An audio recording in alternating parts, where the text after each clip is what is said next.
All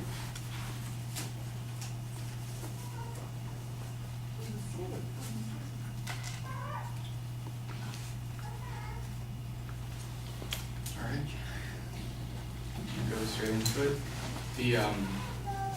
The first point from the opposition was that the focus should be improving palliative care. From the same source, Medium.com, they said the strongest reason why physician-assisted suicide should be legalized is because doctors cannot relieve the pain and struggle that a patient can go through, even with the best palliative care right now. So the doctors should do everything they can to try and relieve suffering, even if it means hastening death. The opposition attacked the substance of how this would work.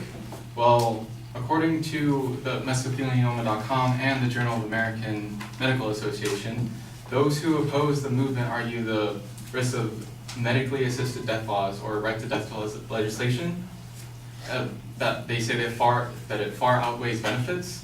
They call attention to issues like abuse, human error, and unfair pressure from others, such as the examples that you heard thus far. However, there are no reported cases of abuse. So all of the sources that they used were unsubstantiated against the Journal of American Medicine and mesothelioma, the official site for the disease.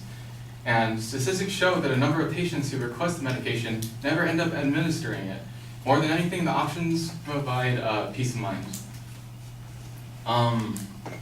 The practicality of our plan was attacked in a way that they said PAD is not better for patients. However, according to the Journal of Pain and Symptom Management by Dr. Priggerson, in summary, the pursuit of physician aid in dying does not appear to have a negative effect on surviving family members, and in fact may help family members prepare for death. Although a few family members of Oregonians who died in lethal injection felt regret more often, some family members of individuals who requested but did not receive a lethal prescription felt that the loved one's final wishes were dishonored because they weren't allowed to use it. Another example of why PAD is still better, according to reports. According to the Willamette Law Review, Ann Jackson provides an extensive overview of the death with dignity law and its relationship to hospice and palliative care. And the article shows that the hospice staff members are generally in favor of the law because it gives Oregonians options and facilitates important end-of-life conversations. Like, even if it makes people uncomfortable, it's what patients desire. And again, for the practicality, the substance of our plan, doctors are still willing to corroborate the practice. Matt Whitaker did an interview for the LA Times. He's the head writer for Compassionate Choices, an advocacy group that fought for the law of death with dignity.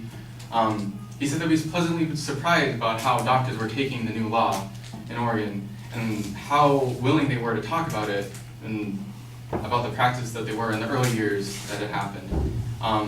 And he quote, "They have really approached the issue head on and not just close their eyes and hope it would go away."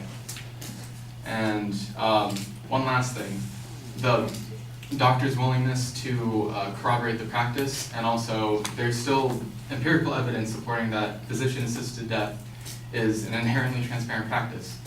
According to the Comprehensive Cancer Center, implementing Death and Dignity program, the institution's Death and Dignity program has elicited positive responses from physicians, patients, and families.